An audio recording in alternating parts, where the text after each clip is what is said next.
Hello everyone, this is Amber with Story Chasing, and today I'm going to share with you a little bit about my story and how I got to this place in my life where I decided to RV full-time and sell it all. If you've been watching my channel for the last year and a half, or you got caught up on my videos in the last year and a half, then you probably know a little bit about my story, but I haven't fully shared everything with you guys. There's no like weird secrets or anything, but just haven't fully shared everything with you all. So I'm going to do that today and kind of let you know my background and what got me here. So let's go back to probably the days when I was a little kid and my grandfather and my grandmother were RVing, and they actually bought a motorhome and I think one time a fifth wheel trailer. I could be wrong about that. Maybe one of my family members can correct me. My grandfather and my grandmother had this love of adventure and traveling, and they started to do that when my grandfather retired. And he retired fairly early, I think in his late 50s. But by the time he was 63 years old, he got cancer and he passed away. And so he didn't really get to live out those golden years of retirement fully, and it was really sad to see, and you know, always makes me get teary-eyed thinking about it. I feel like this is a lot of people's stories where they work their butts off their entire life for their retirement, and then they get to retirement and they get sick or something happens and they can't fulfill their dreams of traveling or fulfilling, you know, a hobby that they wanted to pursue. Whatever that dream looks like for them, they weren't able to do it. At one point I questioned myself, am I going to make it to retirement? I don't know. Nobody knows this, right? But what I wanted to make sure happened is that I didn't put off my dreams just to wait to retirement to live my life absolutely to its fullest. So I have to have a job still, and I had to figure that whole thing out. I need income coming in. I either need a job that allows me to work remotely or an income coming in from a business. And so we'll talk about that in just a little bit, but those are the things that you have to think about when you're thinking about RVing full time.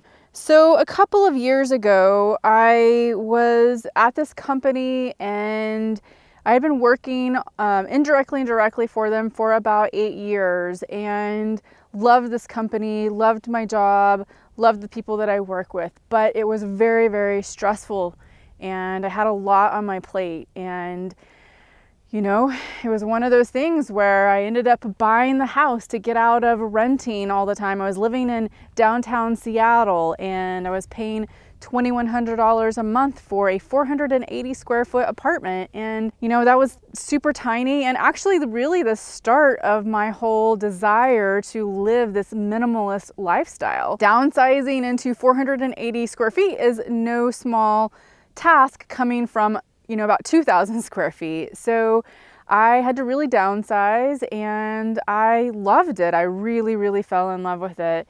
But I didn't want to rent anymore. And so I decided to go ahead and purchase a home. I had it built just about an hour north of Seattle. So this was about 1,800 square feet, really big for me. But it was the smallest thing, honestly, that I could find that was a new built home unless I was going to custom build it. An interesting thing happened. I moved into that home and I loved it. Don't get me wrong, loved it. First home I ever built, first home I ever owned, not just built, but first home I ever built and owned. And I was so excited and I really, really loved it. But the day I moved in, I was always still thinking about RVing. There was this thing in my head for years about RVing. It was one of my goals to RV sometime. And interestingly, I had never even been in an RV as far as driving it myself. I had never done anything like that. The closest I ever came to driving something that was the size of an RV was when I moved myself from Texas to Seattle, and I had rented a 25-foot Penske truck and I towed my Honda Element on a flatbed tow dolly, and it was big and it was large and I had to go through mountain passes with it, and I was a little scared, but it was something that I did. And so I figured, at some point, if I could do that, then I could buy an RV. The day that I moved into the house, I was literally thinking about RVing. I mean, I was thinking about it as I'm unpacking, and not as a regret for purchasing the home, but just as a, hey, I still want to do this. And I really had wanted to do it before I purchased the home. My cousins and I had looked into it together, and we thought that we might actually RV together. And then when they decided they didn't want to do it, I got scared. I let fear get a hold of me, and that's not something that I've ever done. I am a very independent person.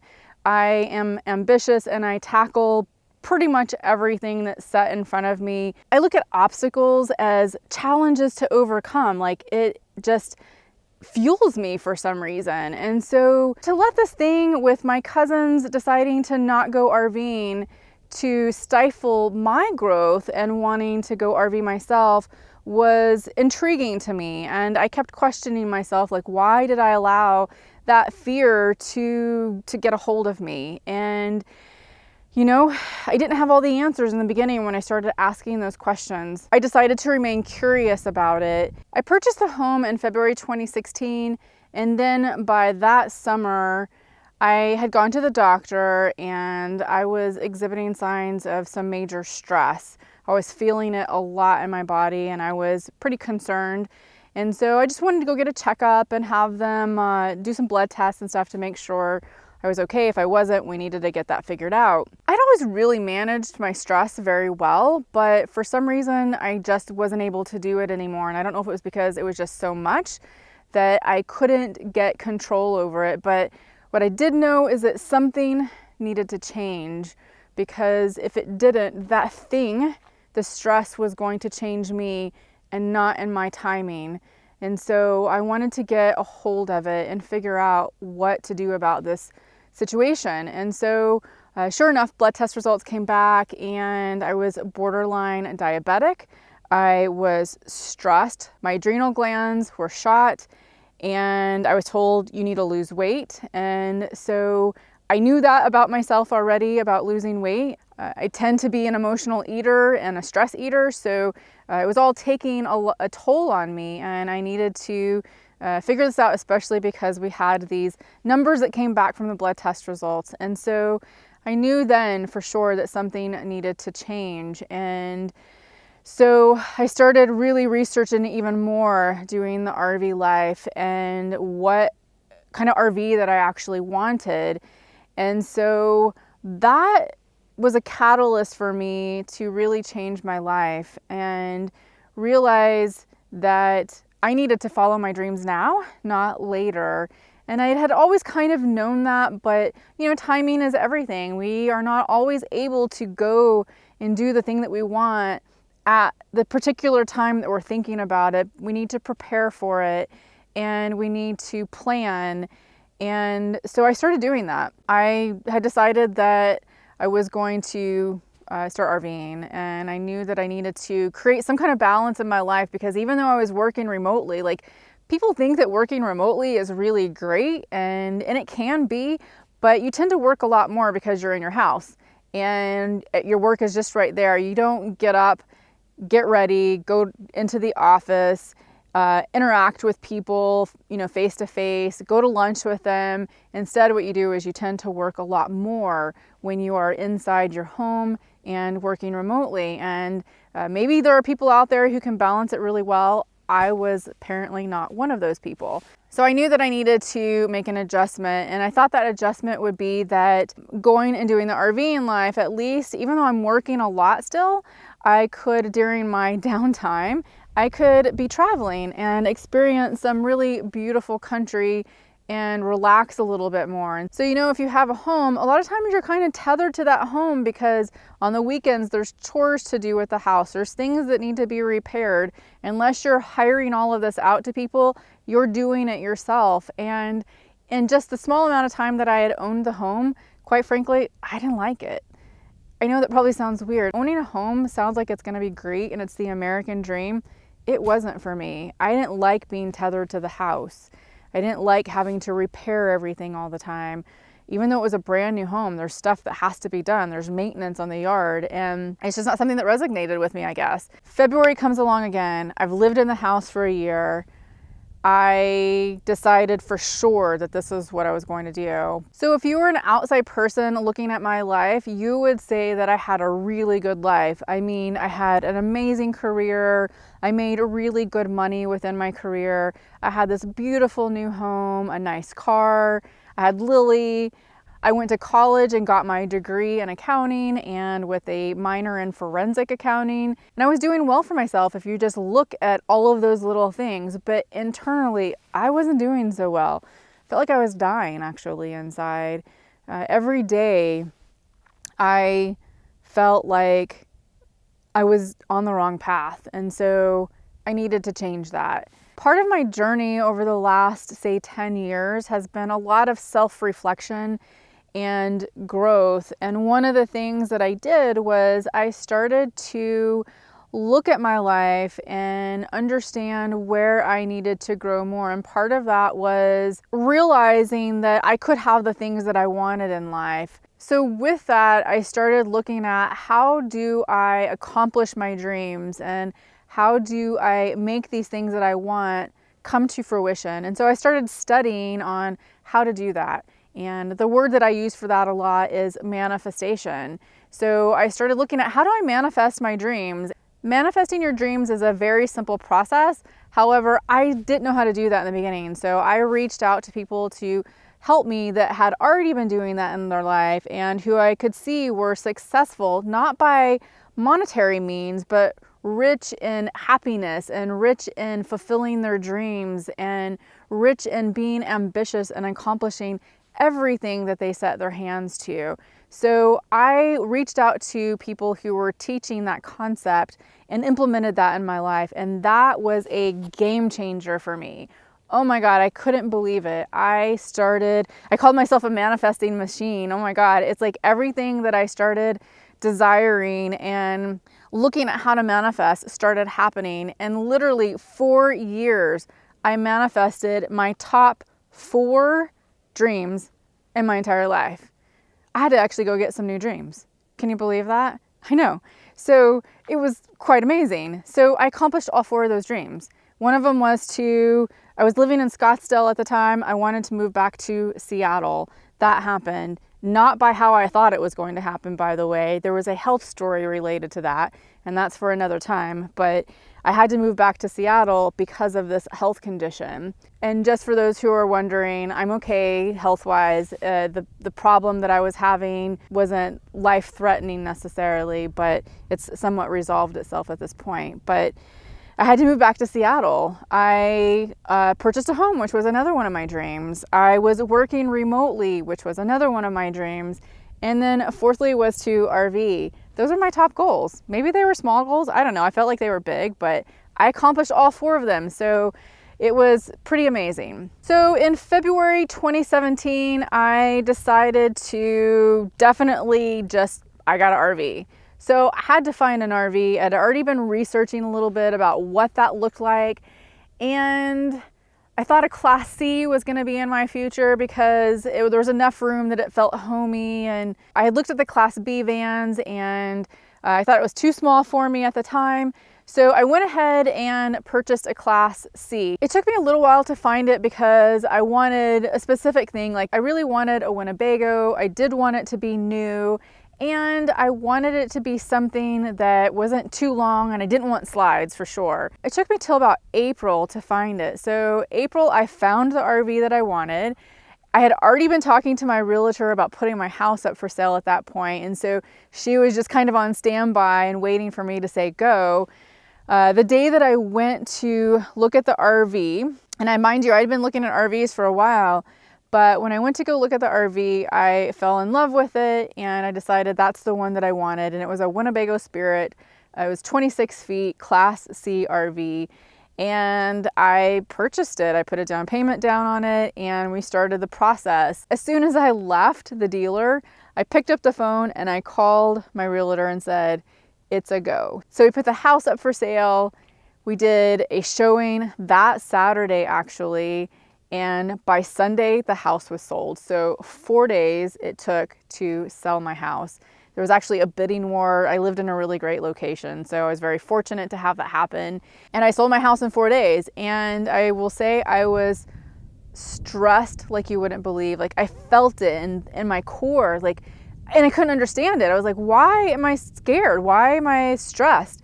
This is what I wanted. I'm selling my house. I'm getting the RV. I'm going to go out and, do this RV life. And I realized it was just because I had so much to do and I wanted to sell like every single little thing to maximize the dollars that I was going to get so I could have this money in savings. And someone told me on one of my Facebook groups for RVing that the best thing to do is just to sell all of the big stuff, have a garage sale for everything else, and what doesn't sell there, just give it away, take it to Goodwill, do whatever. Because at the end of the day, you're really buying your freedom. And so that's what I ended up doing because I had a 30-day close. So literally from the day that I decided to purchase the RV and put my house up for sale to the day we closed was 34 days. Crazy. No wonder I was stressed.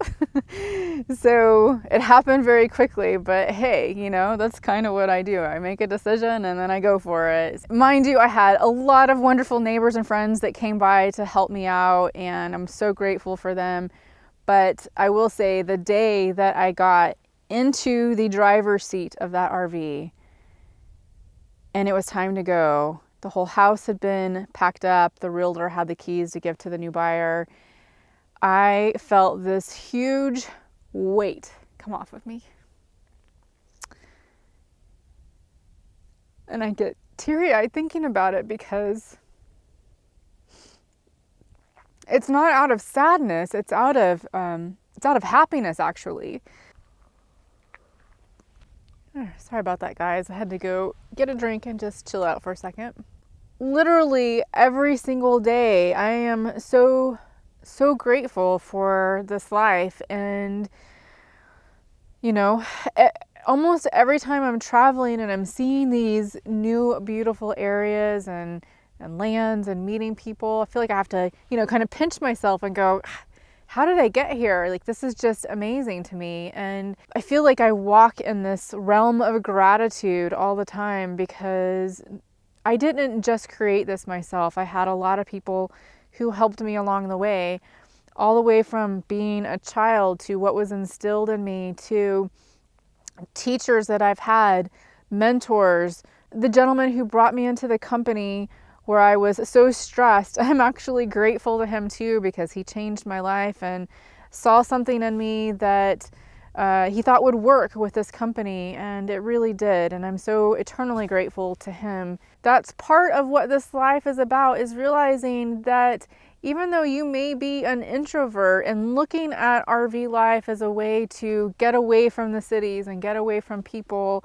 but the fact is that we need people in our life and we need community. And you may be an introvert and still need that. You don't have to be with people 24/7. I'm not. I'm out by myself a lot actually, but I love coming back together with my tribe of people, and I found that through my escapers group. My point is that to accomplish your dreams, you do need people there to help you along the way and help you realize your dreams, whether that be in the form of a teacher, a mentor, a coach, a therapist, a whatever it is that you need in order to help push you to that next level. Even with my business, which this is my business, YouTube is my business now, creating all of these videos and creating content for you guys is my business.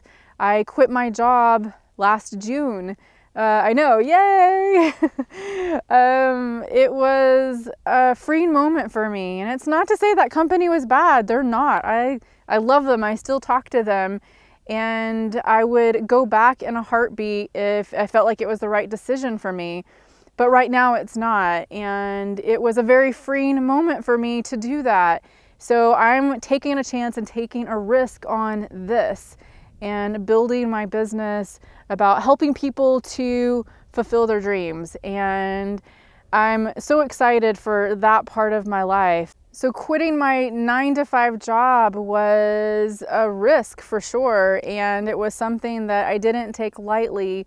I saved up some money so that I could live off of that savings for a little while until I got all of this figured out. And is there the possibility that I may have to go back to work sometime? Sure, there is. I don't think that's going to happen, but it's possible. I was on the road for about 6 months when I decided that I really wanted to downsize. I was realizing that my travel style on the road was a little bit where I wanted to be more nimble, and that Class C RV that was 26 feet and too tall to get me actually in some places that I wanted to go to was just not for me. And so I started looking for a new RV, and I ended up going with my Hymer Aktiv. It's a Class B van. It's very, very comfortable and I love it. I have no regrets actually about downsizing into that. I guess one of the things that I want you to understand about my story is that it started out where I was scared and fearful of doing this life, which had never happened to me before.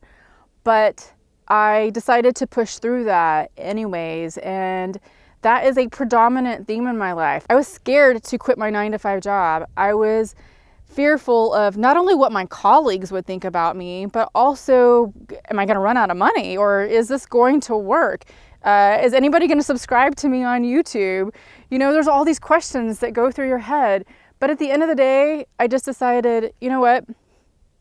It's worth the risk to me. It's not like I'm not going to be able to get a job at any other point in time in my life. So there's something to fall back on if my risk didn't work out. But at the end of the day, I felt like the risk was worth it. And I will tell you, like, this has been the most freeing experience for me of my life. And making the decision to push through those fears is what has propelled me to where I am now. And I have this quote that I say often, which is, your greatest success is on the other side of fear. Think about climbing a mountain, and I've done this before. I'm climbing that mountain and I'm scared and I can't see over the top. That's your fear that's pushing you forward. You get up to the top, the summit of that mountain, and you look out and you see all this beauty. That's your success in your life. You've pushed through your fear, you've gotten to the top, and it's just beauty after that. Now, of course, there's going to be the next challenge that you need to overcome. And there'll be fear associated with that, but fear is actually something that's good and drives us. It makes us feel human.